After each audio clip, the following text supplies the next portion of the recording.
बिस्मिल्लाहिर्रहमानिर्रहीम। मैं आप लोगों के साथ लेकर आया हूँ MTH 603 के स्टूडेंट्स के लिए एक बहुत अच्छा सा गिफ्ट, यानी इस टाइम जो करंट पेपर है वो मैं आपके साथ शेयर करूँगा और इंशाल्लाह आपके इसके अंदर से बहुत ज़्यादा क्वेश्चंस आएंगे। आपने इस वीडियो को डिटेल से देखना है।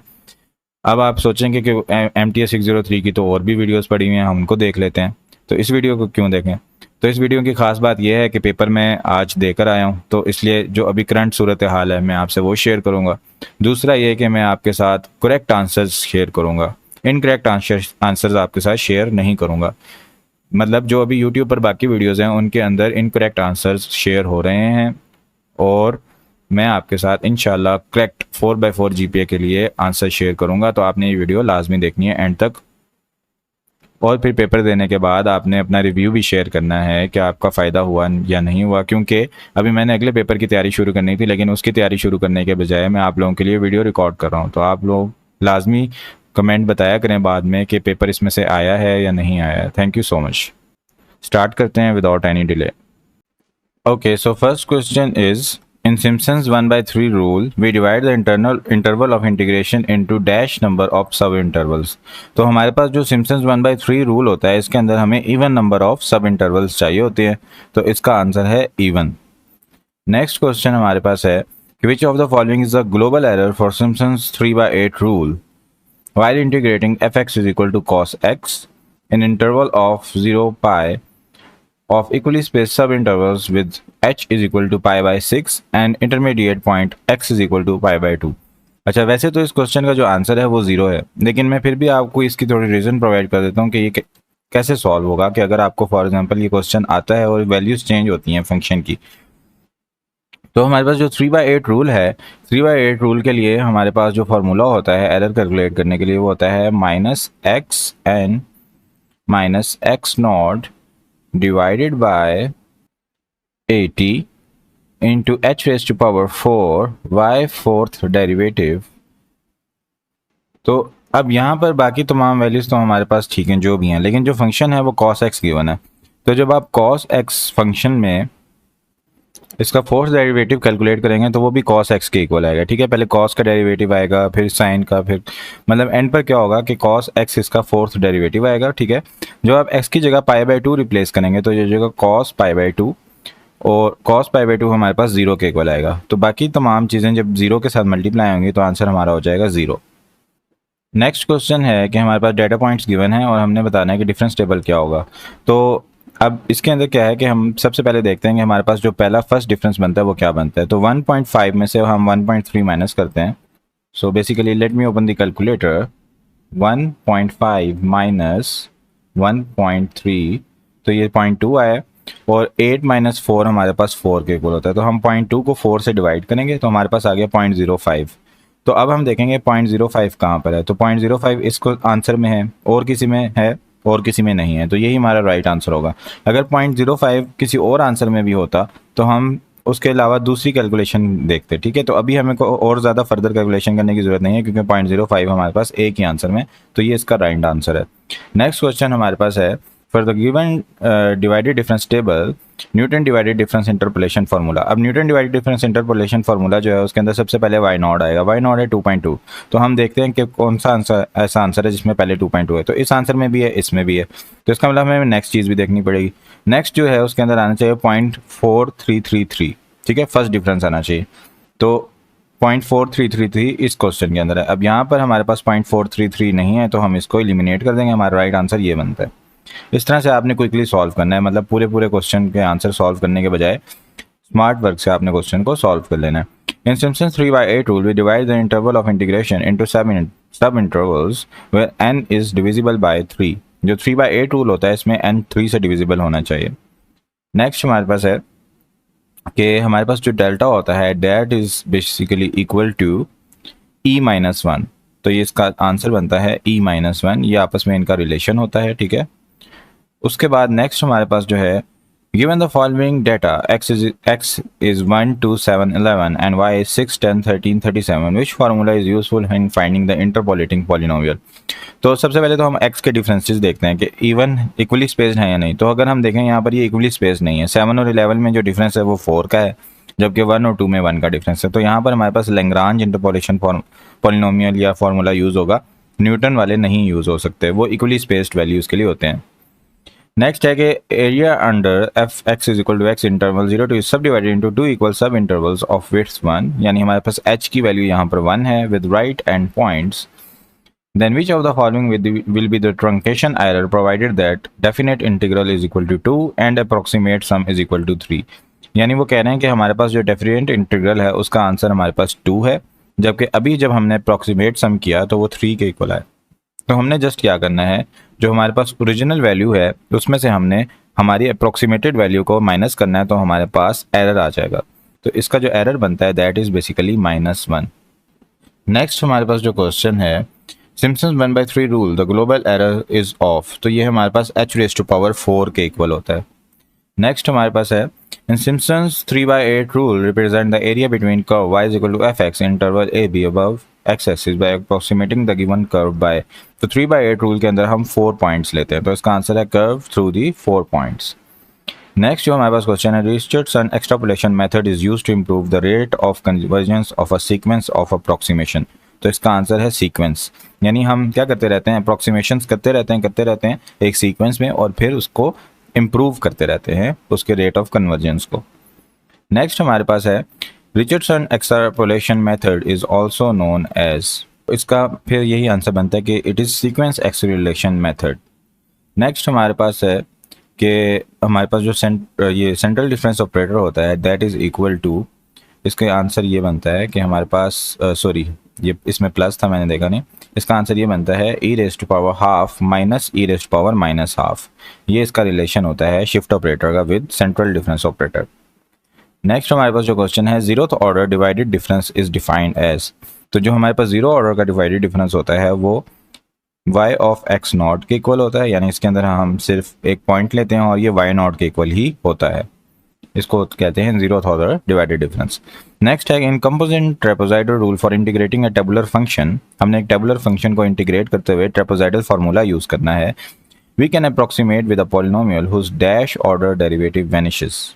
तो बेसिकली इस क्वेश्चन में जो दो कॉन्सेप्ट लिए गए हैं, ठीक है, एक तो ट्रेपेजॉइडल रूल का कॉन्सेप्ट है कि ट्रेपेजॉइडल रूल के अंदर हम 2 पॉइंट लेते हैं, ठीक है। तो अब हमारे पास 2 टर्म्स हैं, तो जब हमारे पास n टर्म्स होती हैं तो उसका n+1 डेरिवेटिव उसको वैनिश करता है। यहाँ पर हमारे पास 2 पॉइंट होते हैं, तो इसका जो 3rd ऑर्डर का डेरिवेटिव है ये इसको वैनिश करेगा। बल्कि सॉरी, मैं इसको थोड़ा कंफ्यूज कर देता, हम टर्म्स नहीं देखते, हम उसकी डिग्री देखते हैं। तो हमारे पास यहाँ पे जो इक्वेशन बनी थी वो बनी थी ax + b, तो इसकी डिग्री हमारे पास 1 के इक्वल है। तो जो n+1 डिग्री होती है ना, पॉलिनोमियल की डिग्री देखते हैं, मैं टर्म्स देख रहा था, आई वॉज मिस्टेकन। तो इसका जो आंसर बनेगा दिस इज सेकंड, इसका सेकंड ऑर्डर का जो डेरिवेटिव होगा, क्योंकि डिग्री फर्स्ट है तो सेकंड ऑर्डर का जो इसका डेरिवेटिव होगा वो इसको वैनिश कर देगा। नेक्स्ट पॉइंट जो हमारे पास है, the step size h in numerical integration over interval a b is defined as, तो जब हमारे पास कोई भी इंटरवल a b होता है तो हम b - a / n करते हैं, इससे हमारे पास h की वैल्यू कैलकुलेट हो जाती है। तो answer is b - a / n। Next question है, geometrically the definite integral of any continuous function f of x in interval a b gives. तो बेसिकली जो इंटीग्रल होता है वो हमें एरिया प्रोवाइड करता है, एरिया अंडर द कर्व, और जो डबल इंटीग्रल होता है वो हमें volume under the curve provide करता है। तो ये कॉन्सेप्ट आपने याद रखना है। नेक्स्ट है, what will the value of first order divided difference f15 for the following data 0, 15, 2, 15। तो हमने क्या करना है, फर्स्ट ऑर्डर का डिवाइडेड डिफरेंस निकालना है for x1 and y is 5। x1 है हमारे पास यहाँ पर और x2, ठीक है। तो बेसिकली जो हमारे पास फॉर्मूला बनेगा कि हमने ये डेरिवेटिव जब निकालना है तो ये बनेगा y15, तो इसके अंदर हमने y की वैल्यूज़ ऊपर लिखनी है, y की वैल्यूज़ हमारे पास इसके कॉरस्पॉन्डिंग जो बनेगी वो बनेगी लास्ट वाली 15, तो ये हो जाएगा 5 - 1 डिवाइडेड बाय, नीचे हम x1 - x2 करेंगे तो ये भी 5 - 1 हो जाएगा। तो बेसिकली आंसर इज़ 1। तो इस तरह से आप first order divided difference calculate कर सकते हैं, यानी इसका जो फार्मूला होता है दैट इज़ बेसिकली, अगर हम y x0 x1 का कैलकुलेट करें तो y1 - y0 divided by x1 - x0 के इक्वल होता है। तो राइट आंसर इज़ 1। नेक्स्ट हमारे पास जो क्वेश्चन है कि विच of the following method is simplest one two integrate numerically a given tabular function but give more error. तो हमारे पास जो ट्रेपेजॉइडल मेथड होता है ये इजी होता है, सिंपलेस्ट वन होता है, लेकिन ये एरर ज़्यादा देता है। उसके बाद हमारे पास सिम्पसन 3/8 रूल जो होता है ये उससे थोड़ा सा कम एरर देता है। सिम्पसन 1/3 रूल सबसे कम एरर देता है। और अच्छा, इसके अंदर रेक्टेंगुलर मेथड भी है। तो रेक्टेंगुलर मेथड जो होता है ये ट्रेपेजॉइडल से भी ज़्यादा सिंपल होता है और ये ट्रेपेजॉइडल से भी ज़्यादा एरर देता है। तो इसका जो राइट आंसर बनेगा वो बनेगा रेक्टेंगुलर मेथड। नेक्स्ट हमारे पास क्वेश्चन है कि double definite integral of a function is called, this is basically volume under the curve. ये मैंने आपको पहले बताया कि डबल डेफिनेट इंटीग्रल जो होते हैं ये वॉल्यूम अंडर द कर्व होते हैं। अच्छा, अब आप अगर एमसीक्यूज ये देख रहे होंगे तो ये ट्रिकी एमसीक्यूज बने हुए हैं, ये सेल्फ एक्सप्लेनेटरी एमसीक्यूज नहीं है, इनको अच्छे से रीड करना पड़ रहा है। तो आप ये वीडियो लाजमी देख कर जाइएगा ताकि अगर आपके एग्जाम में ट्रिकी क्वेश्चन आते हैं तो आपको सपोर्ट मिल जाए। अच्छा, अब नेक्स्ट हमारे पास जो डिवाइडेड डिफरेंस टेबल का एमसीक्यू है, इसके अंदर सेम वही लॉजिक है। हम कैलकुलेटर ओपन करते हैं, सबसे पहले हम फर्स्ट डिफरेंस कैलकुलेट कर लेते हैं। हमारे पास जो वैल्यूज़ हैं दैट इज़ 3.5 माइनस 2.2 और हमने इसको डिवाइड करना है 8 माइनस 4 से। तो हमारे पास आंसर आता है 0.325। तो 0.325 यहाँ पर भी है और यहाँ पर भी है, ठीक है, और 0.325 यहाँ पर भी है और इस जगह पर भी है, और यहाँ पर 0.15, 0.15, 0.15 और 0.15 भी है, ठीक है। इसका मतलब कि हमें ये वाला कैलकुलेट करने से भी कोई फ़ायदा नहीं होगा। अब हमें इसको कैलकुलेट करने की ज़रूरत है। तो इसको कैलकुलेट करने के लिए हम क्या करेंगे कि हमारे पास जो ये वाला डिफरेंस है 0.15, इसमें से माइनस करेंगे 0.325 को, ठीक है, 0.325, और इसको डिवाइड करेंगे 12 माइनस 4। 12 माइनस 4 हमारे पास से होता है 8 के इक्वल, तो इसको हम 8 से डिवाइड करेंगे तो हमारा आंसर आता है -0.02। तो इसके अंदर हमारे पास -0.02 ये आंसर है। तो right answer is B.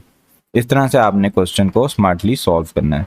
Next हमारे पास जो क्वेश्चन है कि what will the value of A in the given divided difference table. तो ए हमारे पास यहाँ पर सेकंड डिवाइडेड डिफरेंस है, इसकी वैल्यू हमने कैलकुलेट करनी है। तो इसकी वैल्यू कैलकुलेट करने के लिए हमने 0.3 में से 0.3 को माइनस करना है और डिवाइड करना है 6 माइनस 2 से। तो 0 डिवाइड बाय एनीथिंग इज 0। तो इसका जो आंसर आएगा दैट इज 0। नेक्स्ट हमारे पास जो क्वेश्चन है कि what will the value of A in the given divided difference table. अब यहाँ पर हमने ए की वैल्यू कैलकुलेट करनी है, तो उसके लिए हमें करना पड़ेगा 0.3 माइनस 0.4, तो ये माइनस 0.1 के इक्वल बनेगा, डिवाइडेड बाय 7 माइनस 3।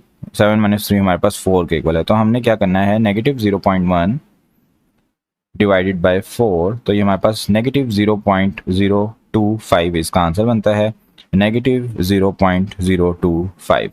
नेक्स्ट हमारे पास जो क्वेश्चन है dash difference is the symmetric function of its arguments. तो हमारे पास डिवाइडेड डिफरेंस होता है, ये अपने आर्गुमेंट्स का एक सिमेट्रिक फंक्शन होता है। Next question, for the given data points the divided difference table will be given as. तो मैं इस क्वेश्चन को स्किप करता हूँ because this concept is repeating.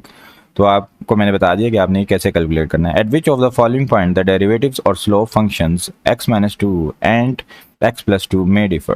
तो बेसिकली हमारे पास जो स्लोप्स होते हैं वो डेरिवेटिव के इक्वल होते हैं। अब इसका जब हम डेरिवेटिव कैलकुलेट करते हैं तो x के साथ यहाँ पर भी 1 है और यहाँ पर भी x के साथ 1 है, तो इसके जो स्लोप होते हैं ये does not differ for any value of x। ये x की किसी भी वैल्यू के लिए डिफर नहीं करेंगे। अगर हमारे पास यहाँ x के कोफिशिएंट डिफरेंट होंगे तो फिर ये डिफर करेंगे, अभी ये डिफर नहीं करेंगे।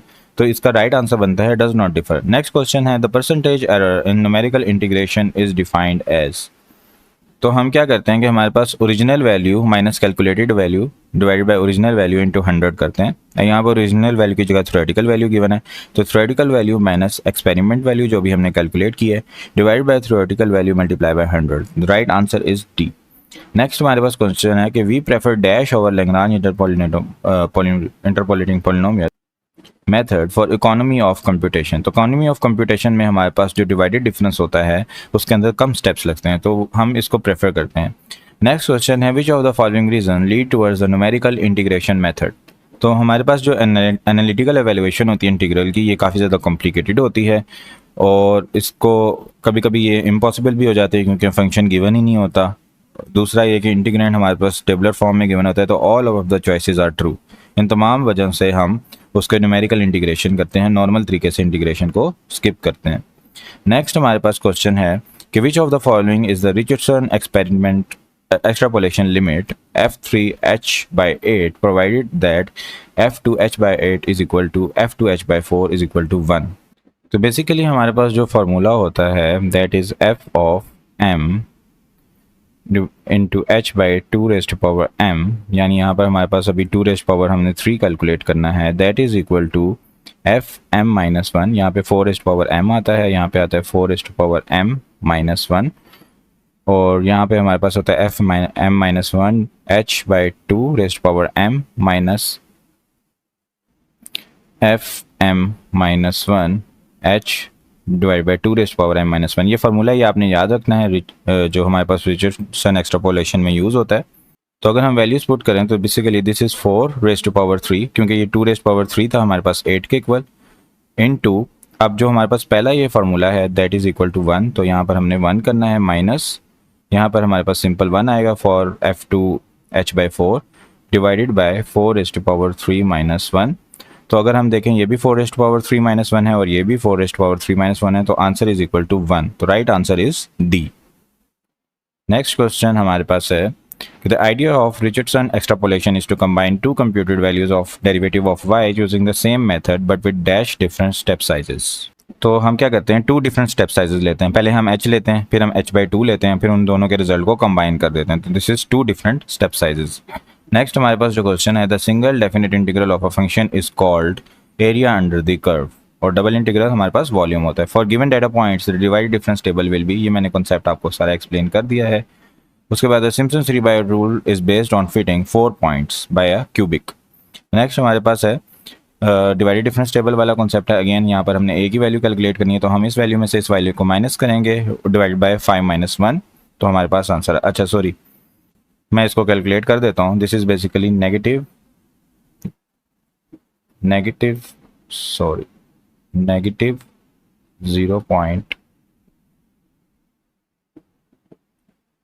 0.0625 minus 0.025 divided by 5 minus 1 which is 4, तो आंसर आता है नेगेटिव 0.021, नेगेटिव 0.02।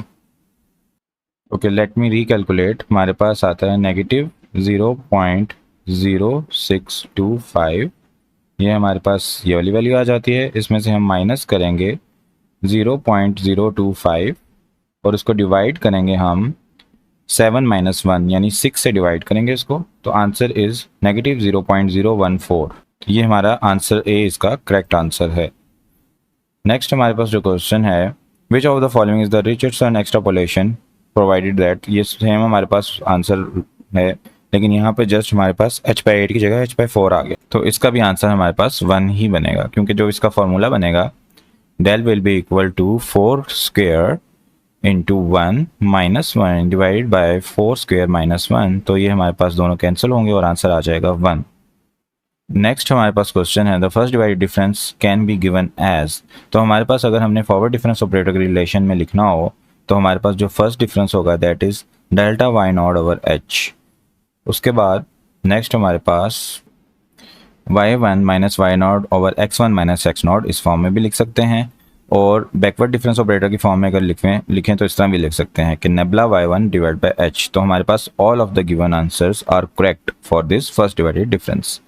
नेक्स्ट हमारे पास जो क्वेश्चन है, Newton Cotes formula for finding the definite integral of a tabular function, which of the following is taken at approximate function then find the desired integral। so इसका जो right answer है that is polynomial function. हम polynomial function लेते हैं और उससे calculate कर लेते हैं।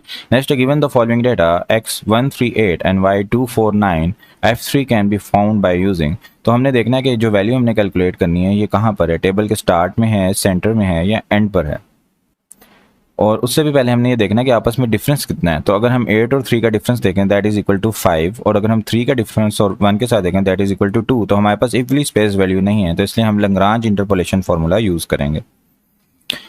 उसके बाद है एरिया अंडर द कर्व, ये वही रिपीट हो रहा है क्वेश्चन, इसका आंसर है -1। हम 2 में से -3 करेंगे तो -1 एरर आ जाएगा जो हमारी कैलकुलेशन में आ रहा है। 2 point formula the first derivative is defined as, तो अगर हमने फर्स्ट डेरिवेटिव डिफाइन करना हो तो ये होता है, हम आगे वाला एक पॉइंट लेंगे और पीछे वाला एक पॉइंट लेंगे और 2h से डिवाइड कर देंगे। अगर हम करंट पॉइंट लेकर पिछले पॉइंट से करें, यानी अगर मैं करता हूँ yx plus yx minus h, तो मैं सिर्फ h से डिवाइड करूँगा, लेकिन अभी मैंने x के बजाय x प्लस h ले लिया है, और यहाँ पर मैंने ये दरमियान में माइनस आएगा तो ये हो जाएगा y x i plus h minus y x minus h divide by 2h। तो ये इसका फॉर्मूला है 2 पॉइंट का।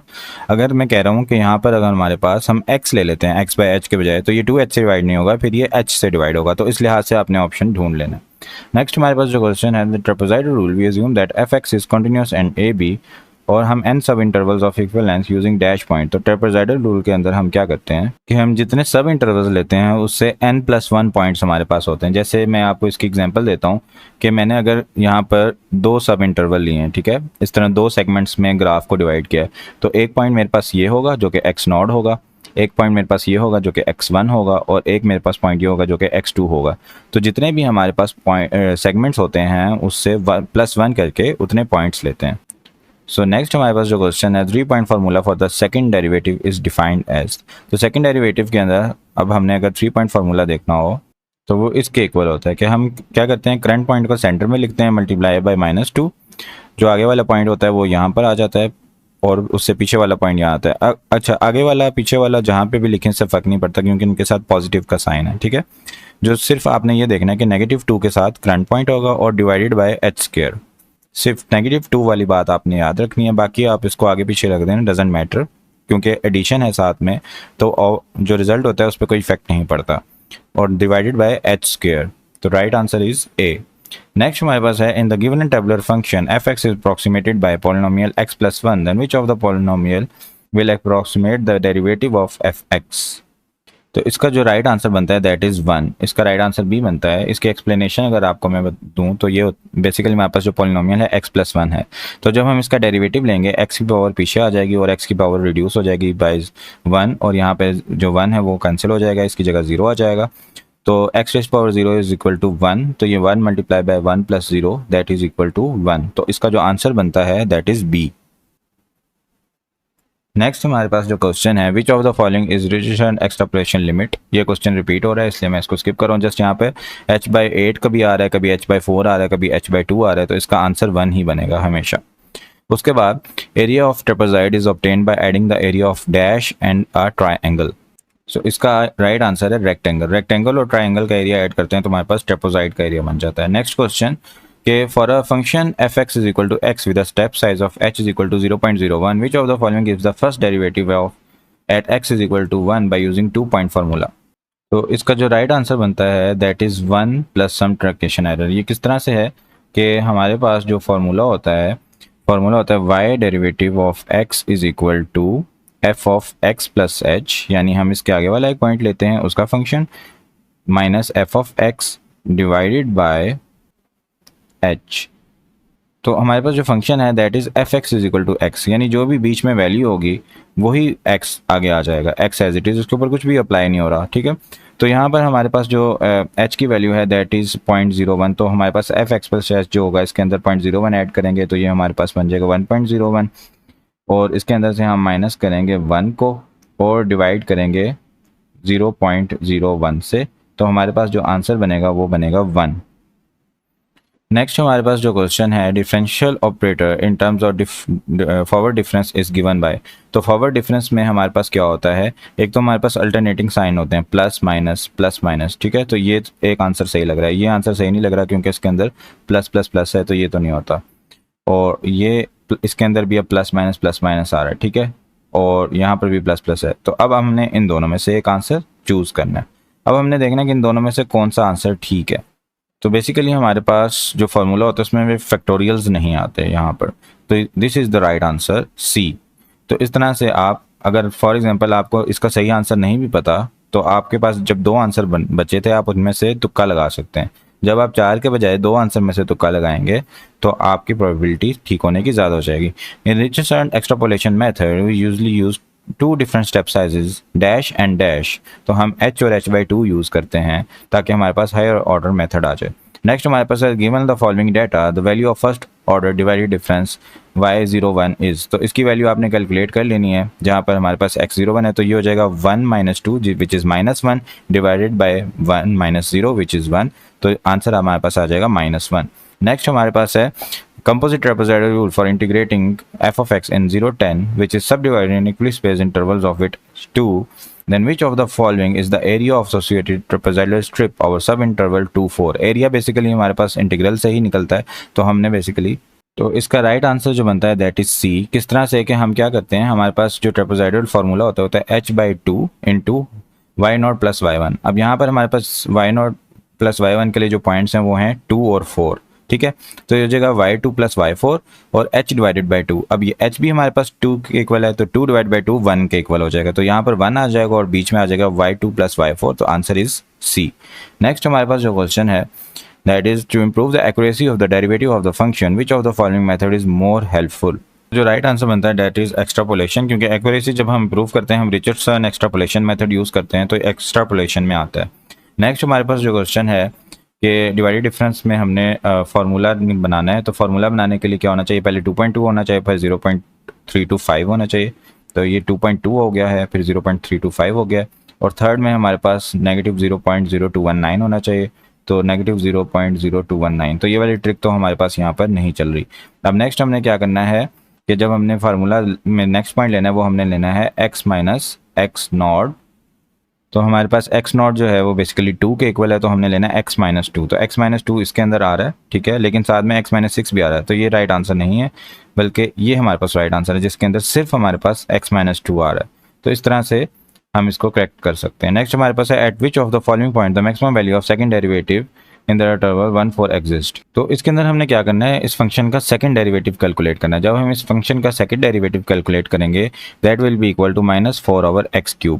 अब हमने x की जगह बारी बारी तमाम वैल्यूज पुट करके देखनी है, तो ये क्योंकि नेगेटिव साइन है तो जो डिनोमिनेटर जब सबसे बड़ा होगा तभी हमारे पास मैक्सिमम वैल्यू आएगी, तो right answer is x is equal to 4। Next हमारे पास जो क्वेश्चन है कि first order divided difference formula is defined as. तो हमारे पास जो फर्स्ट ऑर्डर का डिवाइडेड डिफरेंस फार्मूला होता है उसके अंदर हम करते हैं y1 minus y naught divide by x1 minus x naught, तो answer D is correct.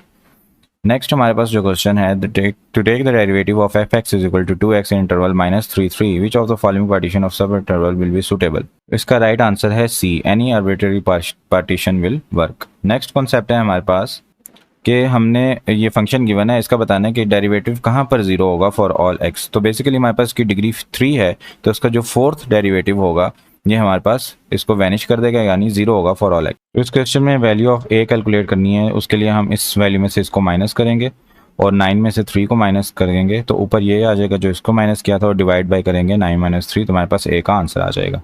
Next question है integration is a dash process. तो ये इंटीग्रेशन हमारे पास समिंग प्रोसेस होता है।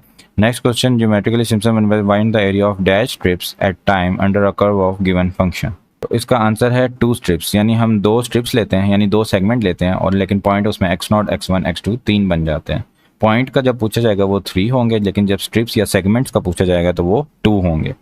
नेक्स्ट हमारे पास जो क्वेश्चन है process of numerical differentiation we differentiate an interpolating polynomial in place of dash, यानी हम एक्चुअल जो फंक्शन होता है उसकी जगह इंटरपोलेटिंग पॉलिनोमियल को डिफरेंशिएट करते हैं।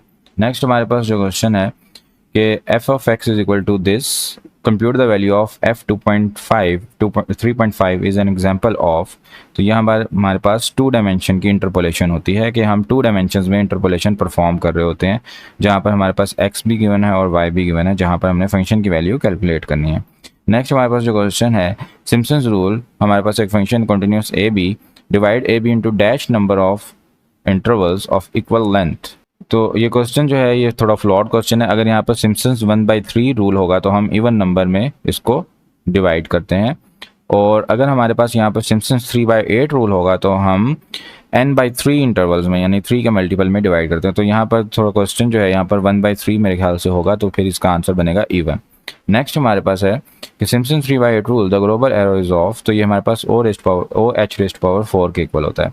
नेक्स्ट हमारे पास simple 1/3 rule is based on fitting 3 points with, तो इसका आंसर है क्वाड्रेटिक। जो हमारे पास 3/8 रूल है वो फिट करता है 4 पॉइंट्स विद अ क्यूबिक, और जो हमारे पास 1/3 रूल है 3 points with a quadratic fit करता है।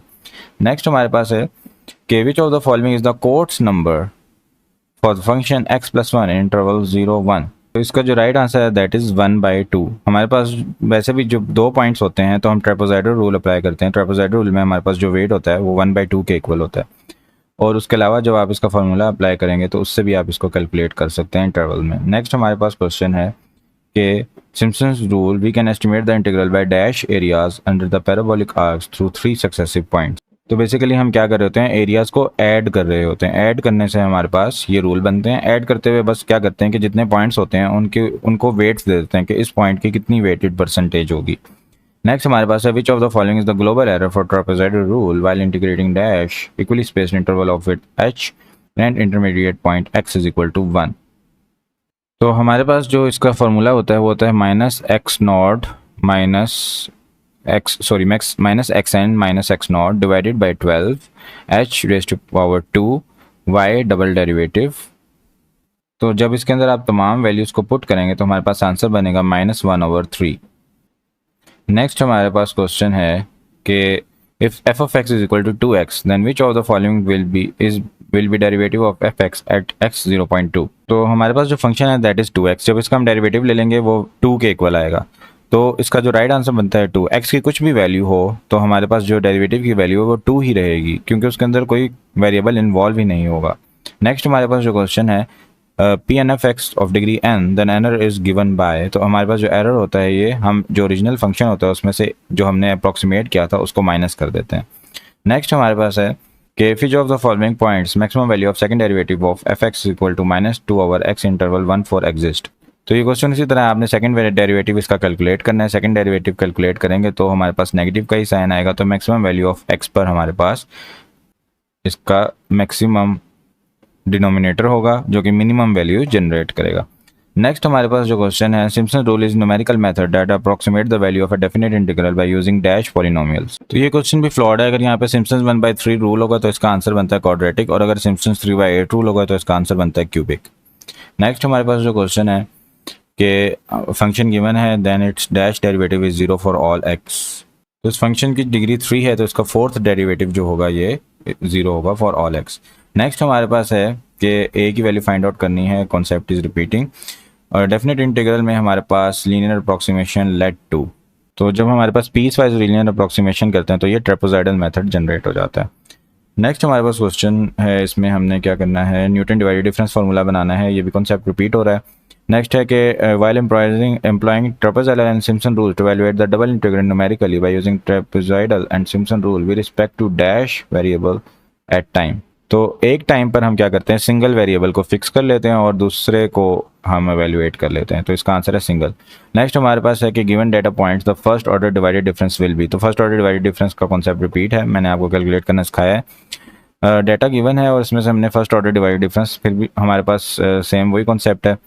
लैग्रांज इंटरपोलेशन पॉलिनोमियल की डिग्री हमने बतानी है गिवन 2 डेटा पॉइंट्स। तो यहाँ पर जो इसकी डिग्री होगी वो 1 होगी, यानी जितने पॉइंट्स होते हैं, अगर फॉर एग्जांपल n पॉइंट्स हैं तो n-1 डिग्री होती है। अगर n+1 पॉइंट्स हैं तो n डिग्री पॉलिनोमियल होता है।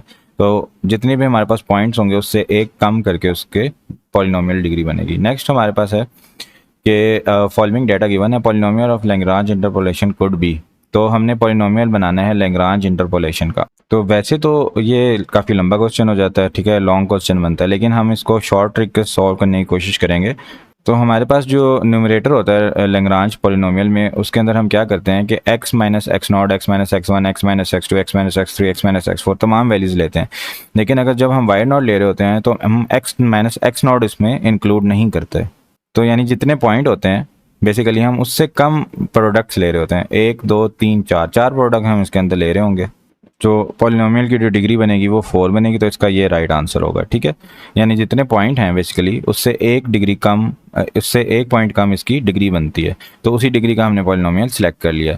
नेक्स्ट हमारे पास जो क्वेश्चन है कि numerically a double integral over a rectangular region bordered by these lines we shall employ इधर ट्रेपेजॉइडल रूल और Simpson rule repeatedly with respect to dash variable at a time. तो हम 1 वेरिएबल एट अ टाइम लेते हैं। Next हमारे पास है कि given 4 data points degree of polynomial could B. तो 4 पॉइंट्स हैं तो 3 इसकी डिग्री हो जाएगी, ठीक है। नेक्स्ट हमारे पास क्वेश्चन है कि given data points zero order divided difference will B. Zero order divided difference जो हमारे पास होता है वाई नॉट के इक्वल होता है। वाई नॉट यहाँ पर 5 है तो 5 हमने सेलेक्ट कर लिया। नेक्स्ट हमारे पास है कि for the given 3 data point degree of polynomial 3 points है तो डिग्री ऑफ पॉलिनोमियल इसकी 2 होगी और यहाँ पे हमने 2 जस्ट सेलेक्ट कर लेना है। अच्छा, पॉलिनोमियल फंक्शन इसके लिए क्या होगा, तो हमारे पास जहाँ वाई नॉट आएगा वहाँ पर x माइनस एक्स नॉट नहीं आएगा। तो इसका जो राइट आंसर एक तो ये बन रहा है, ठीक है। और अच्छा यहाँ पर सब में यही चीज़ लिखी हुई है, साथ में हमने वाई नॉट बस मैच करना है। वाई नॉट हमारे पास क्या है 0.067। अब एक ये आंसर ठीक बन रहा है, एक ये बन रहा है। अब इनमें से ठीक आंसर हमने सेलेक्ट करना है, तो उसके लिए हम y1 मैच कर लेते हैं। ये y1 है 0.248, यहाँ पर 0.248 है, यहाँ पर नहीं है, तो राइट आंसर ए बन रहा है। ठीक है, इस तरह आपने शॉर्टकट्स अप्लाई करने हैं। पूरे फॉर्मूले कैलकुलेट करने के लिए नहीं बैठ जाना, वो सिर्फ लॉन्ग में कैलकुलेट करते हैं। For the given data points these the first order divided difference will be given as. तो फर्स्ट ऑर्डर डिवाइडेड डिफरेंस किस चीज़ के इक्वल होगा? ये हमारे पास इक्वल होगा जिसमें हम 2 पॉइंट्स यूज़ करेंगे। ठीक है, तो इसका राइट आंसर ए है। नेक्स्ट हमारे पास है given data points the zeroth order divide difference, तो ये 45 के इक्वल होगा। जीरोथ ऑर्डर डिवाइडेड डिफरेंस 45 इसके अंदर है ही नहीं, तो हम नन सेलेक्ट कर लेंगे। नेक्स्ट हमारे पास जो क्वेश्चन है कि x 137 और y हमारे पास 149 है, हमने f3 फाइंड करना है, तो हम कौन सा पॉलिनोमियल लगाएं? तो इसके अंदर इक्विटी स्पेस वैल्यू नहीं है, तो लैग्रांज लगेगा। नेक्स्ट हमारे पास है given data Lagrange inter polynomial could B, तो पॉलिनोमियल अब आपको फाइंड करना आ गया होगा। डाटा हमारे पास 5 पॉइंट है, 4 डिग्री वाला हमने पॉलिनोमियल सेलेक्ट कर लेना है। नेक्स्ट हमारे पास क्वेश्चन है कि डाटा गिवन है, first order divided difference f48 हमने कैलकुलेट करना है, यानी जो एंड वाली वैल्यूज़ हैं उनके लिए कैलकुलेट करना है। तो हमारे पास क्या होगा, फर्स्ट ऑर्डर डिवाइड डिफरेंस में 16 माइनस 8 8 के इक्वल है, और 8 माइनस 4 4 के इक्वल है। 8 divide by 4 is equal to 2। Next हमारे पास है कि following data can be use for interpolation for given values of x and y. तो वही है, हमने डेट मेथड कौन सा यूज़ करना है, हम इनका डिफरेंस देखेंगे कि इक्वली स्पेस्ड वैल्यू है या नहीं। तो यहाँ पर अगर हम देखें 0.2 का डिफरेंस है, यहाँ 0.4 का डिफरेंस है, तो लैग्रांज पॉलिनोमियल इसमें यूज़ होगा। यहाँ पर ज़्यादातर जब ऑप्शन आएंगे ना इस तरह के, तो उसमें लैग्रांज ही इसका आंसर बनेगा, क्योंकि न्यूटन के तो फिर दोनों आंसर बन सकते हैं ना, तो दोनों में से कौन सा सिलेक्ट करेगा बंदा? तो ज़्यादातर उन्होंने different spaced unequal spaced value दी होंगी। अच्छा, trapezoidal rule of integration of a definite integral is of dash. Error इसके अंदर हमारे पास h स्क्वायर का होता है, सिम्पसन्स में h4 का होता है। नेक्स्ट हमारे पास है first divide difference can be given as, तो ये हमारे पास y minus y naught divide by x1 minus x naught भी होता है, ये भी होता है, ये भी होता है। तो ऑल ऑफ द अबव, ये क्वेश्चन बहुत इंपॉर्टेंट है, इसको गौर कर लीजिएगा। जल्दी में क्या बता, आप एक ही मार्क कर दें, ऑल ना सेलेक्ट करें। Which of what will the value of first order divided difference f15 for the following data. तो ये हो जाएगा 5 minus 1 is equal to 4 divided by 5 minus 1 is equal to 4, तो ये 1 के इक्वल आ जाएगा। नेक्स्ट हमारे पास है कि डाटा पॉइंट्स गिवन है, फंक्शन गिवन है, वैल्यू कैलकुलेट करनी है। ये किसकी एग्जांपल है? 2 डायमेंशनल इंटरपोलेशन की एग्जांपल है। इसके अंदर एक टाइम पे एक वेरिएबल को फिक्स कर लिया जाता है। We can improve the accuracy of trapezoidal and Simpson's using dash. तो हम रिचर्डसन एक्सट्रापोलेशन मेथड से एक्यूरेसी को इम्प्रूव कर सकते हैं। नेक्स्ट हमारे पास क्वेश्चन है लैग्रांज इंटरपोलेशन में n वैल्यूज ऑफ y हैं और n वैल्यूज ऑफ ही x हैं। तो हमने क्या करना है, function f of x by polynomial of degree n minus 1। Next हमारे पास है कि given data points divided difference table, ये कॉन्सेप्ट रिपीट हो रहा है। नेक्स्ट क्वेश्चन है Newton divided difference interpolation formula is used when the value of independent variables are equally spaced, और अनइक्वल होंगी तो Lagrange. Double integration we keep one variable say x fixed and dash, और हमारे पास क्या होता है, very करते हैं दूसरे वेरिएबल को। नेक्स्ट हमारे पास है given the following data first order divided difference is, repeat हो रहा है कॉन्सेप्ट। यहाँ पर हमने क्या करना है, बताना है कि लैग्रांज यूज़ होगा, डिफरेंस ठीक नहीं था, अनइक्वल था। यहाँ पर वही है कॉन्सेप्ट। फिर हमारे पास trapezoidal simple integration are just a linear combination of values of given function and different values of dash variables. तो इसका आंसर है इंडिपेंडेंट वेरिएबल्स। नेक्स्ट हमारे पास है if f of x is equal to this then it's dash derivative is 0। तो यहाँ पर हमारे पास इसका फोर्थ डेरिवेटिव 0 होगा, क्योंकि इसकी डिग्री 3 के इक्वल है। नेक्स्ट हमारे पास क्वेश्चन है which of the following can be used. तो यहाँ पर इंटरपोलेशन के लिए हमारे पास लैग्रांज यूज़ हो रहा है। Given data points divided difference table will be given, ये भी कॉन्सेप्ट रिपीट हो रहा है। नेक्स्ट क्वेश्चन डिवाइडेड डिफरेंस, यानी डिवाइडेड डिफरेंस वाला कॉन्सेप्ट बहुत ज़्यादा रिपीट हो रहा है, आपने इसको अच्छे से समझ लेना है। और कोई भी कॉन्सेप्ट अगर आपको यहाँ इस वीडियो में समझ नहीं आ रहा, तो आप डिटेल्ड वीडियो में मैंने मार्कर्स लगा दिए हैं, चैप्टर्स बना दिए हैं, आप उस टॉपिक को सिलेक्ट करके वहाँ से वीडियो देख लें। For the given data points 0 order divided difference, concept repeat हो रहा है। ये भी डिवाइडेड डिफरेंस हमने कैलकुलेट करना है, और ये लैग्रांज इंटरपोलेशन में 5 पॉइंट्स गिवन है, तो इसकी 4 डिग्री होगी पॉलिनोमियल की। फर्स्ट डिवाइडेड डिफरेंस हमारे पास किस तरह होता है, ये ऑल इसका आंसर है। फिर हमारे पास नेक्स्ट फंक्शन गिवन है, हमने वैल्यू कंप्यूट करनी है, ये 2 डायमेंशनल के लिए होगी। और अब मेरे ख्याल से इसमें क्वेश्चन अब रिपीट होना शुरू हो गए हैं, ऑर्डर डिवाइडेड डिफरेंस, और बार बार वही चीज़ें आ रही हैं। Divided difference table, Lagrange interpolation polynomial कब यूज़ होगा, जब हमारे पास वैल्यू इक्वली स्पेस नहीं होंगी। डेफिनेट इंटीग्रल जब हमने कैलकुलेट करना होता है तो हम ट्रेपेजॉइडल में पीस वाइज क्वाड्रेटिक अप्रोक्सीमेशन से पहुंच जाते हैं। उसके बाद हमारे पास, अच्छा इसके अंदर क्वाड्रेटिक का वर्ड आ गया, तो ट्रेपेजॉइडल तो हमारे पास लीनियर होता है, तो इसका आंसर बनेगा सिम्पसन्स क्वाड्रेटिक के लिए, ठीक है। उसके बाद एक ही लफ्ज़ था और उसने आंसर चेंज कर दिया, फर्स्ट ऑर्डर डिवाइडेड डिफरेंस आ गया, फिर भी हमारे पास डिवाइडेड डिफरेंस ही आ गया है, वही टेबल आ गया डिवाइडेड डिफरेंस का, पॉलिनोमियल डिग्री वाला कॉन्सेप्ट है। तो ये एरर हमारे पास बेसिकली इसके इक्वल होता है, original value minus approximate value. Next हमारे पास है given data first order points divided difference निकालना था। उसके बाद there are n plus values of y, तो represent the function by polynomial of degree n+1, तो जितनी भी वैल्यूज होती है ना उससे 1 डिग्री कम का पॉलिनोमियल बन जाता है। Romberg's method accuracy of simple improve by extrapolation. Next हमारे पास इसका रिलेशन आता है जो कि इसके इक्वल है। अच्छा ये हमारे पास जो फॉरवर्ड डिफरेंस ऑपरेटर होता है ये e-1 के इक्वल होता है, तो मेरे ख्याल से ये लिखा हुआ है आंसर इसका e-1, थोड़ा सा वो फॉर्मेटिंग का मसला था। बाकी लैग्रांज इंटरपोलेशन पॉलिनोमियल जो डिग्री होगी वो 3 होगी इसमें। नेक्स्ट जो कॉन्सेप्ट है कि डाटा पॉइंट्स हमें गिवन है, हमने डिवाइडेड डिफरेंस टेबल में पुट करना है, तो ये आप अच्छे से कर लें। डिवाइडेड डिफरेंस बार बार मैं कह रहा हूँ इंपॉर्टेंट कॉन्सेप्ट है, ठीक है। अब क्वेश्चन रिपीट होना शुरू हो गए। Formula for Lagrange interpolation polynomial for 2 data points, 2 data points के अंदर एक तो y0 y1 होगा, दोस्तों जहाँ y0 होगा वहाँ पे ऊपर x0 नहीं आएगा, जहाँ y1 होगा वहाँ पर ऊपर x1 नहीं आएगा, ठीक है।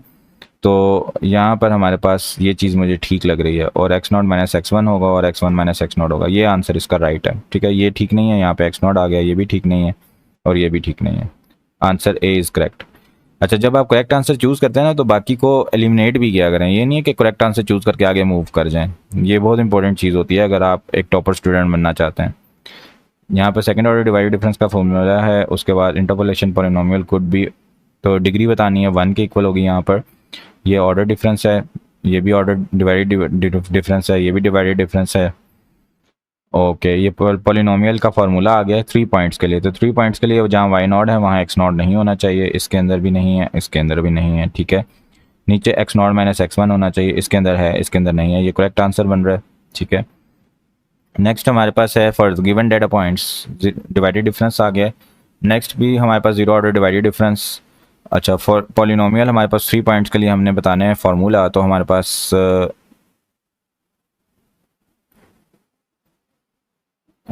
ओके अच्छा अब मुझे बताना है कि ए और इसमें से कौन सा आंसर होगा। तो पहले ये वाली चीज़ें तो दोनों की सेम है, लेकिन यहाँ y0 है तो ये आंसर करेक्ट है, ठीक है, पहले y0 आना चाहिए। नेक्स्ट हमारे पास है कि डिवाइडेड डिफरेंस टेबल के अंदर हमने ए की वैल्यू बतानी है, ये आप कैलकुलेट कर लेंगे, मैंने आपको कॉन्सेप्ट बता दिया है। गिवन डाटा पॉइंट्स और डिवाइडेड टेबल डिवाइडेड डिफरेंस के बहुत कॉन्सेप्ट आ रहे हैं, और लैग्रांज पॉलिनोमियल की डिग्री के कॉन्सेप्ट बहुत ज़्यादा हैं, और फार्मूला इसका मतलब लैग्रांज का इंपॉर्टेंट है। ये मेरे अब ये जो MCQs है ना, मेरे ख्याल से इनमें ये वाले कॉन्सेप्ट टेस्ट हो रहे हैं आपके डिवाइडेड डिफरेंस वाले और लैग्रांज वाले। फिर जो आपका सब्जेक्टिव पार्ट होगा ना, सब्जेक्टिव पार्ट में फिर आपके कोई और कॉन्सेप्ट टेस्ट होंगे, उसमें फिर सिम्पसन्स वाला कॉन्सेप्ट टेस्ट हो रहा होगा, एडम मोल्टन वाला यूज़ हो रहा होगा, प्रेडिक्टर करेक्टर मेथड वाला यूज़ हो रहा होगा, तो इस तरह से थोड़ा सा मुझे आइडिया हो रहा है पेपर का।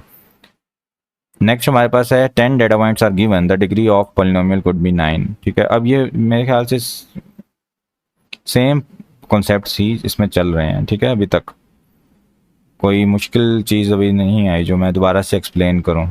शुरू में जो MCQs थे बहुत ट्रिकी थे, मुझे बहुत ज़्यादा ट्रिकी लगे थे वो, इसलिए मैंने सोचा इसकी वीडियो बनाकर आपको एक्सप्लेन करूं। बाकी तो डिवाइडेड डिफरेंस टेबल के MCQs अभी तक आए हैं। अच्छा कुछ MCQs इस फायदे से आ रहे हैं, लेकिन मैं ज़्यादा एक्सप्लेन नहीं करूँगा, जो न्यू कंसेप्ट आएगा वो मैं एक्सप्लेन करूँगा ताकि वीडियो ज़्यादा लेंथी ना हो जाए। तो ये इक्वेशन गिवन है, यूलर मेथड से y1 की वैल्यू कैलकुलेट करनी है, इसका आंसर है 3। नेक्स्ट के मैग्नीट्यूड ट्रंकेशन एरर में मिलनी करेक्टर फार्मूला में क्या होता है, ये 1/90 h forward difference operator raise to power 4 होता है। जबकि हमारे पास एक और भी MCQ आया हुआ था कि एडम मोल्टन जो होता है ना वो किस तरह ड्राइव होता है, उसमें कौन सा फार्मूला यूज़ होता है, तो उसका आंसर था न्यूटन बैकवर्ड।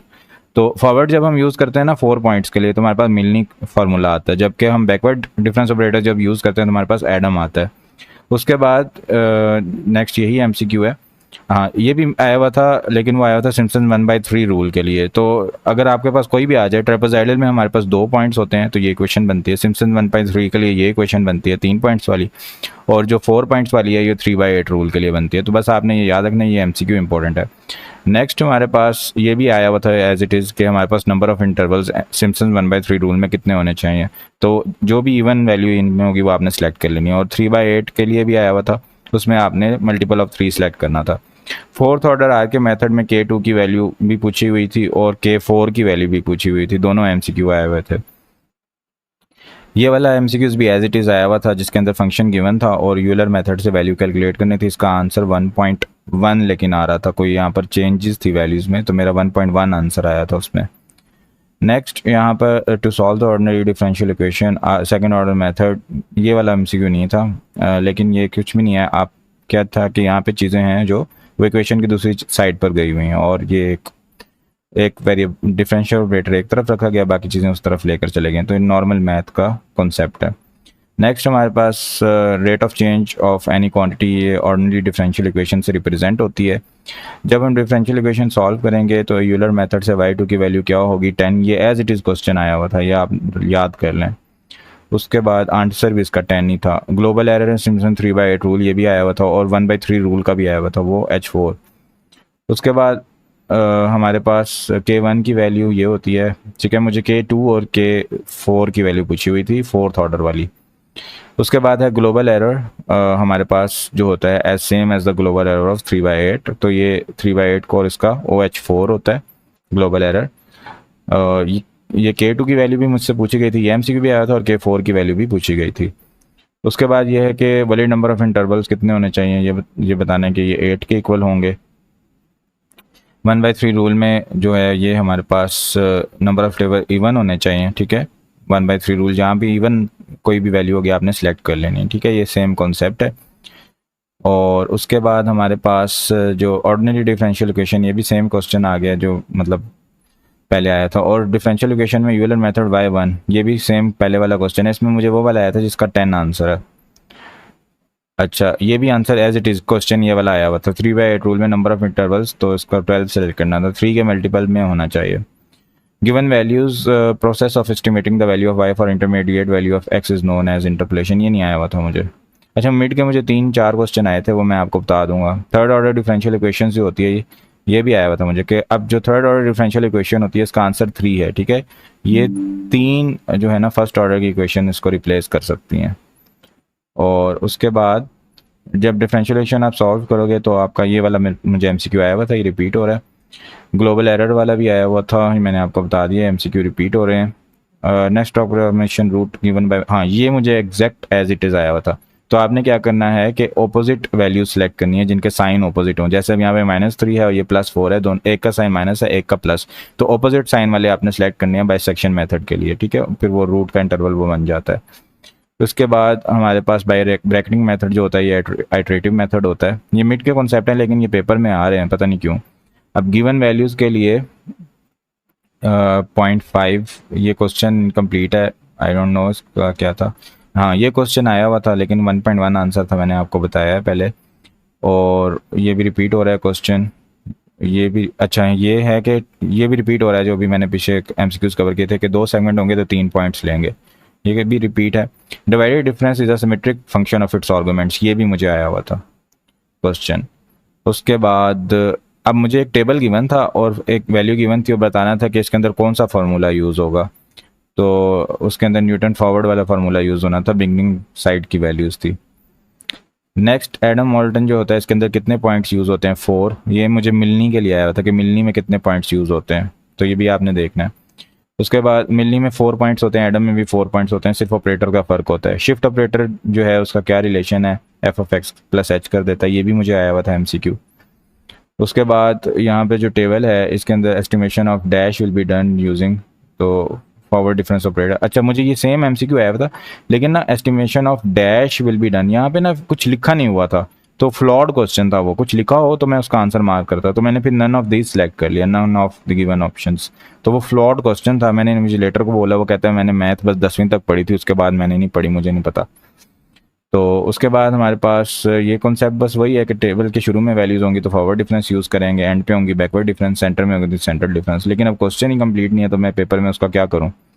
अच्छा, अब ये दो वैल्यूज़ हैं, इनके लिए जब हमने कंप्यूट करना होता है तो ये हमारे पास 2 डायमेंशन में होता है। इसको काफ़ी ज़्यादा लोग गलत बताते हैं कि एक्स की पावर 3 है तो 3 डायमेंशन होगा, ऐसा नहीं है। हमारे पास बेसिकली फंक्शन में हमने देखना होता है कि फंक्शन में कितनी वैल्यूज़ हैं एक्स और वाई, तो ये 2 डायमेंशन में क्वेश्चन सॉल्व मैंने पूरा किया हुआ है, जो मेरी फिर कंप्लीट वीडियो है इसमें। लैग्रांज इंटरपोलेशन फार्मूला में हमारे पास जब आई इज इक्वल टू जे होता है तो हमारे पास 1 आता है, जब आई नॉट इक्वल टू जे होता है तो हमारे पास 0 आता है। ठीक है, तो ये इसका राइट आंसर है। उसके बाद लैग्रांज इंटरपोलेशन के लिए f3 निकालना है। सेम एज इट इज़ ये क्वेश्चन आया हुआ था। लैग्रांज इंटरपोलेशन का बस फार्मूला आपको पता होना चाहिए, आप इस क्वेश्चन को सॉल्व कर सकते हैं। सेम टू सेम मेरा ये क्वेश्चन था। इसका आंसर भी बल्कि मेरा कुछ 14 आया था मेरा इसका आंसर, मुझे याद पड़ रहा है। ठीक है, तो ये चैट जीपीटी से मैंने क्वेश्चन सॉल्व करवाया है। ठीक है, आपने बस क्या करना है, वैल्यूज़ पुट करनी है, फार्मूला पुट करना है। ठीक है, वाई नॉट के साथ जो है जब पुट करेंगे, इसने तो अजीब ही कर दिया। मैं अभी आपको फार्मूला दिखाता हूँ, तो आंसर इसका 14 ही आता है। इसका मतलब मेरा अल्हम्दुलिल्लाह ये क्वेश्चन सही हो गया। नेक्स्ट उसके बाद है कि जब हमारे पास ये वैल्यूज़ गिवन है डेरिवेटिव्स की और एडम मोल्टन प्रेडिक्टर फार्मूला लगाना है, तो ये भी आपको फार्मूला याद होना चाहिए। फार्मूले में अभी आपको सारे याद करा देता हूँ इंशाल्लाह। अच्छा, अब ये जो क्वेश्चन है इसके अंदर आपने क्या करना है, next 2 derivatives in terms of T और वाई निकालना है। ठीक है, तो क्वेश्चन जो है ये मैं आपको सॉल्व करा देता हूँ कि हमारे पास टी स्क्वेयर -2t - y, इसका हमने डेरिवेटिव निकालना है। बेशक t के टर्म से निकालना है या y से, तो t से निकालना आसान है। जब हम इसका निकालेंगे तो ये 2t बन जाएगा, ये -2 बन जाएगा और ये -y सिंगल डेरिवेटिव बन जाएगा। जब दोबारा ये फर्स्ट डेरिवेटिव, दोबारा जब डेरिवेटिव निकालेंगे तो ये हमारे पास बन जाएगा 2 - 0 -y डबल डेरिवेटिव, यानी 2 y डबल डेरिवेटिव। तो ये इसका आंसर बनता है। ठीक है, ये आपने क्वेश्चंस कर लेने। मैं इसलिए ये क्वेश्चंस करा रहा हूँ क्योंकि ना मैंने आज पेपर देखा ना, मुझे लगा कि ना किसी ने जान ही छुड़ाई हुई है पेपर बनाते हुए। मतलब मिड टर्म के क्वेश्चन डाले हुए हैं, अजीब डेरिवेशन के क्वेश्चन डाले हुए हैं। मतलब आप ये MTS 603 का पेपर बना रहे हो, थोड़ा भाई होश में आके बनाओ। अच्छा, उसके बाद हमारे पास ये मुझे मिलनी का एक क्वेश्चन आया हुआ था कि इसी तरह टेबल में वैल्यूज़ गिवन थी और एक फंक्शन गिवन था और मिलनी का प्रेडिक्टर फार्मूला लगाना था। यहाँ पे तो एडम मोल्टन है ना, मुझे मिलनी का लगाना था। तो फार्मूला मैं आपको बता देता हूँ बस, उसके बाद तो वैल्यूज़ लगानी होती हैं। नेक्स्ट हमारे पास जो है question 1.45 from the table of values what should the value of p be. तो पी की वैल्यू यहाँ पर निकालनी होती है। अब देखें एंड पर वैल्यूज़ है ना, यहाँ पर एंड पर कैलकुलेट करना है। तो जो पी की वैल्यू होगी ये क्या हो जाएगी, पी की वैल्यू हो जाएगी x - xn divided by h। अब x हमारे पास क्या है, x इन्होंने बताया 1.45, तो 1.45 आ गया, माइनस xn क्या है हमारे पास 1.5। ठीक है, और h से इसको डिवाइड करेंगे, h हमारे पास क्या है 0.1 के इक्वल है। ठीक है, जो इनका डिफरेंस है। तो ये हमारे पास p की वैल्यू थी। इस तरह से सॉल्व करना था इसको। नेक्स्ट क्वेश्चन है कि f of x at x this where f f x is given by this, second derivative निकालना है। अच्छा, मुझे जो क्वेश्चन आया हुआ था ना वो ये था कि पूरा ना उन्होंने टेबल बना के दिया हुआ था फॉरवर्ड डिफरेंस का, और फॉरवर्ड डिफरेंस के टेबल में उन्होंने बोला हुआ था कि यहाँ पर ना आपने क्या करना है, डेरिवेटिव निकालना है एक्स का 1 पे। ठीक है, 1 वैल्यू थी वहाँ पे और बोला हुआ था कि डेरिवेटिव निकालना है। तो उसके लिए जो था ना फार्मूला यूज़ होना था डी एफ ऑफ एक्स का। ठीक है, या फिर इसको आप ऐसे भी बोल सकते हैं कि डी ऑफ वाई का फार्मूला यूज़ होना था सिंगल डेरिवेटिव निकालने का। तो वो किसके इक्वल होता है 1/h, फिर फॉरवर्ड डिफरेंस ऑपरेटर आता है यहाँ पे साथ में वाई नॉट, और फिर उसके बाद माइनस इसका स्केयर आता है, ऊपर ब्लू शो नहीं हो रहा, उसके बाद divided by 2 y naught plus इसका फिर क्यूब होता है, फिर डिवाइड बाई 3 वाई नॉट, और इस तरह सो ऑन। यानी ये प्लस माइनस साइन होते हैं और पावर इंक्रीज करती जाती है। बस ये इसका फार्मूला था, ये मैंने पुट किया था तो मेरा क्वेश्चन सॉल्व हो गया था। पता नहीं अब सही हुआ था कि नहीं हुआ था, फार्मूला इसका यही है। अच्छा, उसके बाद जो क्वेश्चन इनमें से आया हुआ था वो मैं आपको बताता हूँ कि एक इक्वेशन गिवन थी और बताना था कि मिनिमम इंटरवल कौन सा होगा। तो वो क्वेश्चन में आता है तो मैं आपको उसका बताता हूँ। अच्छा, ये क्वेश्चन भी आया हुआ था कि एक फंक्शन गिवन था और अगर उसको 8 इक्वल पार्ट्स में डिवाइड करेंगे तो विड्थ क्या होगी। तो बस क्या करना था कि जो आउटर वाला फार्मूला था 2 - 1 डिवाइडेड बाय जो हमारे पास इसकी टोटल वैल्यूज़ होती हैं 8, तो ये आंसर इसका आ जाता है यहाँ पे। ठीक है, तो एग्जैक्ट यही आंसर था और यही क्वेश्चन आया हुआ था। ठीक है, उसके अलावा एक और मुझे क्वेश्चन आया हुआ था कि हमारे पास अगर ये जनरल एक चीज़ थी कि 8 से भी अगर दिया हुआ है और हमने n बनाने हैं इंटरवल्स, तो उसका फार्मूला पूछा हुआ था, तो वो b - a/n के इक्वल होता है विड्थ का फार्मूला। तो इस तरह के क्वेश्चन आए हुए। और एक क्वेश्चन था कि अनइक्वली स्पेस्ड वैल्यू होंगी तो उनके लिए कौन सा फार्मूला यूज़ होगा, वो उसका आंसर था लेग्रांज। और ये भी मुझे आया हुआ था कि 2 पॉइंट फार्मूला से वैल्यू निकालनी है, तो -0.75 ही मेरा आंसर आया था इसका भी। और ये एरर का भी मुझे आया हुआ था कि एरर किस फार्मूला से गिवन होगा। और ये कॉन्सेप्ट रिपीट हो रहा है कि जितना डिग्री होगी उससे एक प्लस लेंगे तो डेरिवेटिव उसको ज़ीरो बना देता है। उसके बाद हाँ इसी तरह का क्वेश्चन था, जैसे कह रहे हैं क्वेश्चन इनकम्प्लीट, मुझे भी इस तरह था, मैंने फिर none of the given choices ही सिलेक्ट कर लिया था। पर फंक्शन ही नहीं गिवन था कहाँ पे निकालना है। अच्छा, रिचर्डसन के बारे में मुझसे ये क्वेश्चन आया हुआ था कि अगर हमारे पास जो ट्रेपेजॉइडल रूल सिम्पसन्स रूल्स होते हैं उनको हमने इम्प्रूव करना तो हम किससे करते हैं, तो मैंने उसका आंसर सेलेक्ट किया था रिचर्डसन एक्सट्रापोलेशन से करते हैं। ये इसका मुझे कॉन्सेप्ट आया हुआ। बाकी सेम कॉन्सेप्ट अभी तक चल रहे हैं, इंटरवल कौन सा डिवाइजेबल होना चाहिए, ये भी सेम क्वेश्चन रिपीट हुआ है। और उसके बाद यूलर मेथड वाले क्वेश्चन आए हुए थे। मुझे सब्जेक्टिव में 2 यूलर के क्वेश्चन आए हैं, वो सब्जेक्टिव में आपसे शेयर करता हूँ। उसके बाद ये क्वेश्चन भी मुझे आया हुआ था कि ये इंटरवल गिवन है और इसको 4 इक्वल पार्ट्स में डिवाइड करना है, तो इसका π/8 आंसर था। हाँ ये मुझे क्वेश्चन आया हुआ था कि मिनिमम इंटरवल क्या होगा जिसके अंदर हम रूट ऑफ द इक्वेशन लाई करते हैं, तो फिर इसमें मेरे पास तो टाइम कम था और मिड के कॉन्सेप्ट फ्रेश नहीं थे, तो मेरा शायद गलत ही हो गया। लेकिन इसमें क्या करना होता है कि ये वैल्यू पुट करके देखनी होती हैं। अगर एक वैल्यू से पॉजिटिव साइन आ रहा है और दूसरी से नेगेटिव साइन आ रहा है तो इसका मतलब वो इंटरवल ठीक है, और इनमें से हम मिनिमम वाला चूज़ कर लेते हैं। ठीक है, जैसे अब यहाँ पे मिनिमम 0 बनना है, हम इसको पहले पुट करेंगे। अब 0 को जब हम पुट करते हैं तो इसका आंसर आता है +1 लेफ्ट साइड का ना, और जब हम इसके अंदर 1 को पुट करते हैं तो इसका आंसर आता है 1 का स्क्वायर -3 + 1, इसका आंसर आता है -1। तो दोनों अपोजिट साइन है, तो 0 और 1 इसका आंसर था। तो उसके अलावा एक और क्वेश्चन था जिसके अंदर x³ -3x - 1 था, और उसका पूछा हुआ था कि फॉलोइंग में से कौन सा इंटरवल है। तो इसका तरीकाकार यही होता है, वैल्यू पुट करते हैं और चेक कर लेते हैं। तो मुझे एंड में जहन में तो आ गया था, लेकिन 1 मिनट रह गया था, मुझे फिर चेक नहीं कर पाया मैं। तो आप लोगों की किस्मत है। बाकी हाँ ये क्वेश्चन मुझे आया हुआ था कि कैसे हम रूट ऑफ द, नहीं ये तो बाइसेक्शन मेथड का है कि बाइसेक्शन मेथड का कैसे, मुझे वो आया हुआ था कि इंटरवल की विड्थ कैसे फाइंड करते हैं। ये क्वेश्चन मुझे आया हुआ था बाइसेक्शन मेथड के लिए। तो इसके अंदर ऑपोजिट साइन वाली वैल्यू सेलेक्ट करनी होती हैं, जैसे ये वाली वैल्यू है ये सेलेक्ट करनी है इसमें। ये क्वेश्चन भी मुझे आया हुआ था कि 8 + 7 आई अगर एक रूट है तो दूसरा क्या होगा, तो ये 8 - 7 आएगा, यानी कॉन्जुगेट होता है प्लस माइनस। ये भी मिड का कॉन्सेप्ट है। अब मैं यही कह रहा हूँ जो बंदे पेपर में आया था ना जिसने, वो सोया हुआ था। हाँ ये एज इट इज़ मुझे क्वेश्चन आया हुआ था, मिड का क्वेश्चन है, मैंने तो मिड का देख के स्किप किया हुआ था इसको भी। तो इसका इंटरवल सेलेक्ट करना था कि कौन से इंटरवल में ये लाए करेगा। अच्छा, एक मुझे यहाँ पर जो कॉन्सेप्ट आया हुआ था ना वो ये आया हुआ था कि इस तरह से एक फंक्शन गिवन था x - x0 x - x1 और so on till x - xn। तो पूछा हुआ था इसके फैक्टर्स कितने होंगे, तो मैंने इसका n+1 आंसर सेलेक्ट किया है कि इसके अंदर बेसिकली n+1 वैल्यूज़ हैं, तो इसका n+1 ही फैक्टर्स होंगे, जितनी वैल्यूज़ हैं उतने ही फैक्टर्स होंगे। और ये क्वेश्चन भी मुझे आया हुआ था कि relationship between the differential operator and the backward difference operator, तो HD = -log1 - नेबुला इसका आंसर है। अच्छा, ये कॉन्सेप्ट भी इंपॉर्टेंट है कि जितनी वैल्यूज़ होती हैं ना f(x) उतनी टाइम ही वैनिश करता है उस इंटरवल में। अच्छा, ये क्वेश्चन मुझे एज इट इज़ आया हुआ था। ठीक है, तो इसका फार्मूला लगाना था यूलर मेथड का, आंसर इसका आता है 6। ठीक है, अच्छा ये भी इंपॉर्टेंट है फार्मूलाज। d² f(x) क्या होता है, मैंने d f(x) के लिहाज से वो क्वेश्चन सॉल्व किया था जो मुझे सब्जेक्टिव में आया था।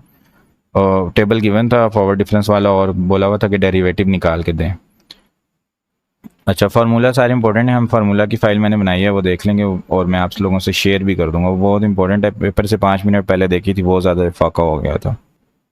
तो ये सब्जेक्टिव तो फार्मूला अगर आपको आते हैं तो बहुत ही आसान बन जाता है। मुझे एक ट्रेपेजॉइडल रूल का क्वेश्चन आया हुआ था, और हाँ टेबल बनाने के लिए मुझे आया हुआ था divided difference table. Values given थी x और y की, और डिवाइडेड डिफरेंस टेबल बनाना था। तो सब्जेक्टिव में मैं अभी आता हूँ डिटेल में, एक बार इस फाइल को देख लेते हैं। फार्मूले लिखने के लिए आए हुए हैं, और क्वेश्चन में सारी वैल्यूज़ गिवन है, बस फार्मूले में पुट करनी होती है। तो बस फार्मूले अगर आपको याद है तो समझे MTH 603 का सब्जेक्टिव आपका आसानी से हो जाएगा। अच्छा, बैकवर्ड डिफरेंस और फॉरवर्ड डिफरेंस का टेबल सेम ही होता है। ठीक है, हम इसमें से इस वैल्यू को माइनस करते हैं यहाँ लिखते हैं, इसमें से इसको माइनस करते हैं यहाँ लिखते हैं। बस यहाँ पे ये होता है कि इसमें साइन ऊपर चेंज होता है, और ये हमारे पास वैल्यू जो होती है ना, ये नेबला 1 से स्टार्ट होती है बैकवर्ड में, जबकि हमारे पास फॉरवर्ड में ये डेल्टा वाई नॉट से स्टार्ट होती है। यानी यहाँ पे वाई 1 से होती है, फॉरवर्ड में वाई नॉट से होती है। अच्छा, सब्जेक्टिव का मैंने जैसे आपको बताया कि सिर्फ अगर आपको फार्मूले आते हैं ना तो कोई मसला नहीं है। आपको मैं ये रिकमेंड करूंगा कि आप पास्ट पेपर्स में जो सब्जेक्टिव के क्वेश्चन सॉल्व हो रहे हैं ना, उन पे ध्यान ना दें, ठीक है। ओवर लर्निंग ना करें, माइंड को स्ट्रेस ना करें, आप सिर्फ फार्मूले याद कर लें। अगर आपको फार्मूले याद होंगे तो आपका सब्जेक्टिव आराम सुकून से हो जाएगा, ठीक है। इसके लिए मैंने एक फ़ाइल बनाई है जिसके 14 पेजेस हैं। 14 पेजेस इसलिए कि मैंने बहुत ज़्यादा एंटर मारे हुए हैं, लेकिन अगर देखा जाए तो सिर्फ 5 पेज है। अगर आपको ये फ़ाइल आ जाए तो इसका मतलब आपका सब्जेक्टिव आराम सुकून से हो जाएगा। तो सबसे पहले हमारे पास Newton forward difference interpolation formula है, ठीक है, जिसके अंदर y x is equal to y naught plus p delta y naught plus p into p minus one over 2 factorial delta square y naught. यानी यहाँ पर हमारे पास p into p minus one, फिर p into p minus one, p minus two, इस तरह से होता रहता है, और डेल्टा की वैल्यू, डेल्टा वाई नॉट की वैल्यू एक इंक्रीज होती रहती है, ठीक है। तो इस तरह से हमारे पास ये फार्मूला बनता है फॉरवर्ड डिफरेंस का। इसके अंदर जो पी होता है ये x minus x not over h के इक्वल होता है।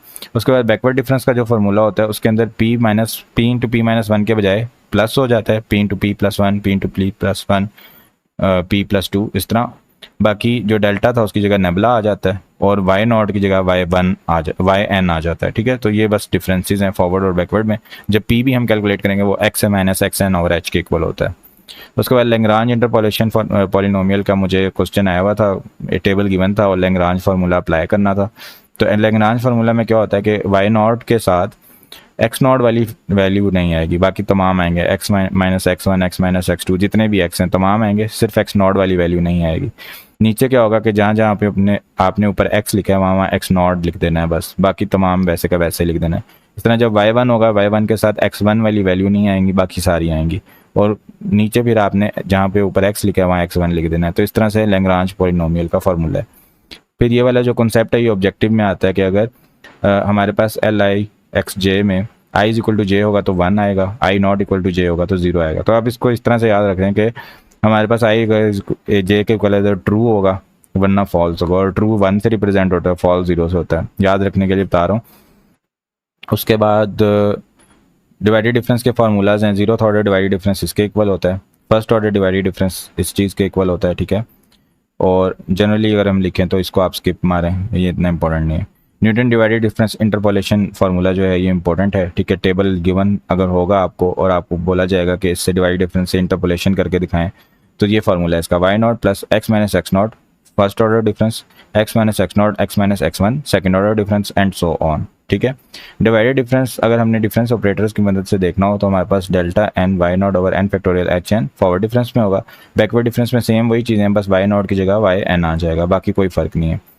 उसके बाद ये आप स्किप करें ये। उसके बाद जो एरर है, ये एरर टर्म इंपॉर्टेंट है एमसीक्यूज़ के लिए। जो इंटरपोलेशन पॉलिनोमियल फार्मूला होता है उसमें जो एरर होता है वो के उसमें इस चीज़ के इक्वल होता है, एरर इस चीज़ के इक्वल होता है। ये भी एमसीक्यू के लिए इंपॉर्टेंट है, क्वेश्चन के लिए इंपॉर्टेंट नहीं है। फिर एमसीक्यूज़ के लिए कुछ ये रिलेशंस इंपॉर्टेंट है, इसमें एक और ऐड कर लें कि h d is equal to minus log 1 minus nabla, ये वो भी इंपॉर्टेंट था। फिर derivative using the forward difference of border, मुझे इसका लॉन्ग क्वेश्चन आया हुआ था, टेबल गिवन था और बोला हुआ था कि आपने एक्स की फर्स्ट जो एक्स नॉट की वैल्यू है वहाँ पे वाई का डेरिवेटिव निकालें। तो बस मैंने ये फार्मूला लगाया, बाकी ये सारी वैल्यूज़ गिवन थी, ठीक है, फर्स्ट डिफरेंसेस वाली वो मैंने पुट कर दी। तो ये फार्मूले भी इंपॉर्टेंट है, आपने याद करने हैं फर्स्ट डेरिवेटिव सेकंड डेरिवेटिव के, ठीक है। ये इतने इंपॉर्टेंट नहीं है, फॉरवर्ड डिफरेंस वाले ज़्यादा इंपॉर्टेंट है। उसके बाद याद तो आपने फिर भी सारे करने हैं क्योंकि थोड़े से फार्मूले ही हैं इसमें, और कुछ भी नहीं है। ये आपने एमसीक्यू के लिए याद रखते हैं स्टेडलिंग फार्मूला, इसकी कोई एग्जांपल नहीं है, कोई लॉन्ग क्वेश्चन नहीं है, सिर्फ एक नज़र देख लें कि अगर एमसीक्यू में ढेर सारे ऑप्शन हो तो आप इसको सिलेक्ट कर लें। 2 पॉइंट फार्मूला आपको पता होना चाहिए कि जो करंट पॉइंट होता है आप उसके अंदर एक अगला पॉइंट लेते हैं, एक पिछला पॉइंट लेते हैं और 2h से डिवाइड कर देते हैं। इस तरह 3 पॉइंट फार्मूला में आपको ये नीचे वाला याद होना चाहिए कि करंट पॉइंट को सेंटर में लिखते हैं -2 से मल्टीप्लाई करके, फिर उसके पीछे पहले वाला पॉइंट लिख दें, उसके आगे बाद वाला लिख दें और h स्क्वायर से डिवाइड कर दें। ये मुझे ऑब्जेक्टिव एमसीक्यू आया हुआ था, ठीक है, ये एमसीक्यू इंपॉर्टेंट है, ये मुझे आया हुआ था। उसके बाद डेरिवेटिव अगर आपने कैलकुलेट करना हो डिवाइडेड डिफरेंस टेबल से, मतलब आपको डिवाइडेड डिफरेंस टेबल गिवन होगा और आपको बोला होगा डेरिवेटिव कैलकुलेट करें, तो उसका जो फार्मूला बनता है ना उसमें फर्स्ट ऑर्डर का डिफरेंस आता है, साथ में जो इसके साथ मल्टीप्लाई हो रही थी ना चीज़ें वो इसके साथ ही आती हैं लेकिन प्लस हो जाती हैं मल्टीप्लाई होने के बजाय, और इसके बाद जो नेक्स्ट टर्म इसकी बनती है, नेक्स्ट टर्म में ना कम्बिनेशन सारे आ जाते हैं। नेक्स्ट टर्म में लिख देता हूँ, बस 3 टर्म्स इसकी इंपॉर्टेंट है, इससे ज़्यादा यूज़ नहीं होती क्वेश्चन में।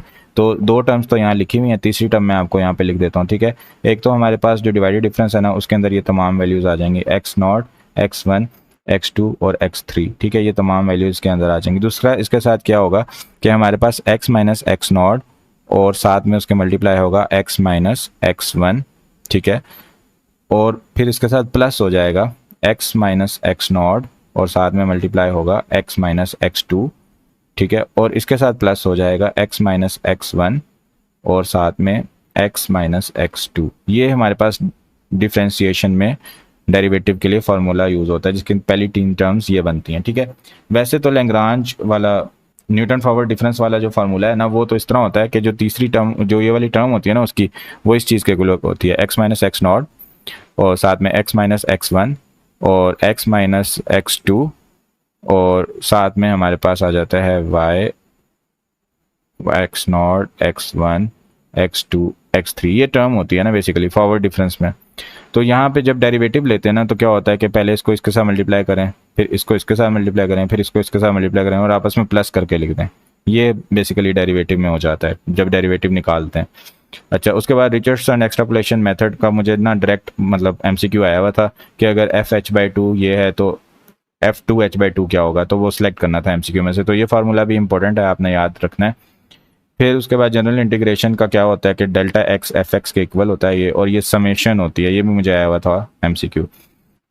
फिर ट्रेपेजॉइडल रूल का एक लॉन्ग क्वेश्चन आया हुआ था, इसके अंदर जितने भी पॉइंट्स होते हैं ना दरमियान, ये तो सिंपल वाला फार्मूला है, अभी कॉम्पोजिट वाले आएंगे ना वो ज़्यादा इंपॉर्टेंट है, ठीक है। इसके अंदर क्या होता है 1 for 1 का वेट्स होता है, ये formula h/3 y0 plus 4y1 plus y2।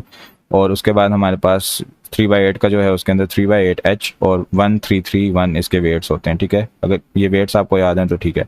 अब जो कंपोजिट फार्मूला होता है ना, उसके अंदर क्या होता है कि दरमियान वाली तमाम टर्म्स के साथ 2 मल्टीप्लाई हो जाता है और बाकी बाहर वाली ऐसी रह जाती हैं। ये हमारे पास होता है ट्रेपेजॉइडल। ये ऐसा क्यों होता है कि हमारे पास क्या होता है बेसिकली, एक ट्रेपेजॉइडल रूल है ना, for example y0 plus y1 और ये h/2 से मल्टीप्लाई हो रहा है, और दूसरा जो ट्रेपेजॉइडल रूल है वो क्या है y1 प्लस y2। तो बेसिकली हम क्या कर रहे होते हैं, इन सबको आपस में ऐड करते हैं, तो जो दरमियान वाली टर्म होती है ना, ये 2 बार आ जाती हैं और किनारे वाली 1 बार आ जाती हैं। तो इसी तरह हमारे पास ट्रेपेजॉइडल का फार्मूला बनता है। उसके बाद जब सिम्पसन्स 1/3 का जो हमारे पास फार्मूला बनता है ना, तो इसके अंदर वैसे तो 1 for 1 वेट होता है, लेकिन जब हम क्या करते हैं कि 1 for 1 फिर 1 for 1 ढेर सारे आपस में कलेक्ट करते हैं ना, तो हमारे पास 1 for 2 1 for 2 1 for 2 इस तरह बन जाते हैं, क्योंकि बेसिकली ये दरमियान वाली वैल्यूज आपस में ऐड होकर 2 बना रही होती हैं। तो अगर आप 1 for 2 1 for 2 याद कर लें फिर भी ठीक है, या फिर आप ये याद कर लें कि और टर्म्स 4 से मल्टीप्लाई हो रही होती हैं और इवन टर्म्स 2 से मल्टीप्लाई हो रही होती हैं, तब भी ठीक है। उसके बाद 3/8 रूल जो है, इसके अंदर क्या होता है कि इसके अंदर जो पैटर्न फॉलो होता है ना, बेसिकली जब हमारे पास ओरिजिनल तो जो था उसके अंदर 1331 था, तो 1331 1331 1331 जब ढेर सारे फार्मूले कंबाइन होते हैं तो ये 1 1 आपस में ऐड होते जाते हैं, तो ये बन जाता है 1332 332 332, इस तरह से ये चलता जाता है, ठीक है। तो ये बेसिकली हमारे पास वेट्स बन जाते हैं इसके अंदर। तो इस तरह से आप याद करेंगे ना, समझेंगे तो आसानी हो जाएगी।